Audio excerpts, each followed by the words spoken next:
অবাধ অংশগ্রহণমূলক নিরপেক্ষ জাতীয় ও স্থানীয় নির্বাচন অনুষ্ঠানের ধারাবাহিক সংলাপের অংশ হিসেবে আজ ইলেকট্রনিক মিডিয়ার জ্যেষ্ঠ সাংবাদিকদের সঙ্গে মতবিনিময় করছে নির্বাচন ব্যবস্থা সংস্কার কমিশন।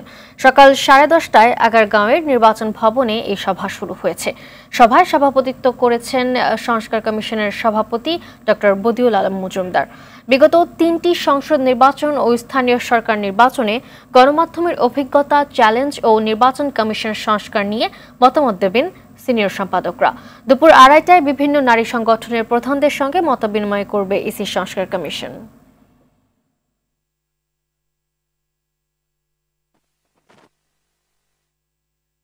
দর্শক, এই মুহূর্তে নির্বাচন কমিশন থেকে সরাসরি যোগ দিচ্ছেন সহকর্মী আতিকা রহমান।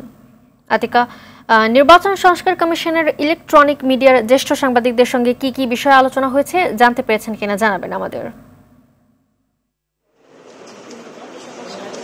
ইলেকট্রিক মিডিয়ার যারা সিনিয়র সাংবাদিক রয়েছে তারা মতবিনিময় করছে। ইসি সংস্কার কমিশন রয়েছে।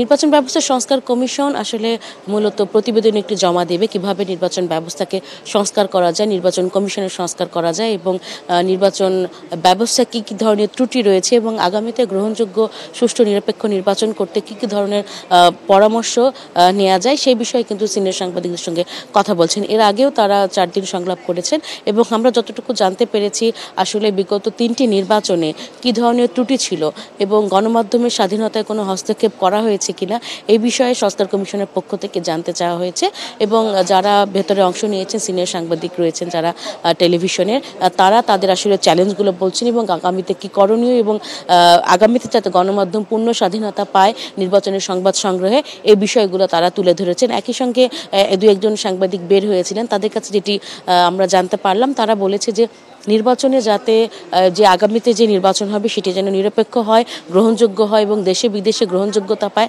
সেদিকে যেন নির্বাচন সংস্কার কমিশন নজর রাখে এবং তারা যে রিপোর্টটি দিবে সেটি জনসম্মুখে যাতে প্রকাশ করা হয় এই বিষয়ে তারা সুপারিশ করেছেন। একই সঙ্গে তারা বলেছেন যে আসলে দলীয় প্রতীকে স্থানীয় সরকার নির্বাচন যাতে না হয়, এছাড়া নারীদের অংশগ্রহণে যাতে সংরক্ষিত নারী আসনে এই প্রথাটি বিলুপ্ত করে সরাসরি নির্বাচনের মাধ্যমে যাতে সংরক্ষিত নারী আসনে নির্বাচনটি হয় এই বিষয়ে তারা মতামত দিয়েছে।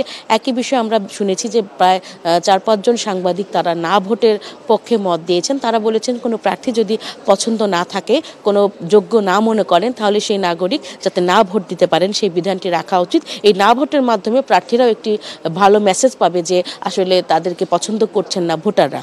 একই সঙ্গে নির্বাচনী ব্যয়ের বিষয়েও যাতে স্বচ্ছতা থাকে এবং নির্বাচনে যাতে দ্বন্দ্ব সংঘাত এবং প্রতিদ্বন্দ্বী প্রার্থীদের মধ্যে যাতে হাঙ্গামা না হয়, কোনো রকম বিতর্ক না হয় এবং বিভিন্ন ক্ষেত্রে প্রার্থীদের বিভিন্ন ক্ষেত্রে হুমকি ধামকি প্রদর্শন করা এবং নির্বাচনী আচরণবিধি যাতে তারা মেনে চলে এই বিষয়ে নির্বাচন কমিশন যাতে কঠোর ব্যবস্থা নিতে পারে সেই বিষয়ে সুপারিশ করছেন সাংবাদিকরা।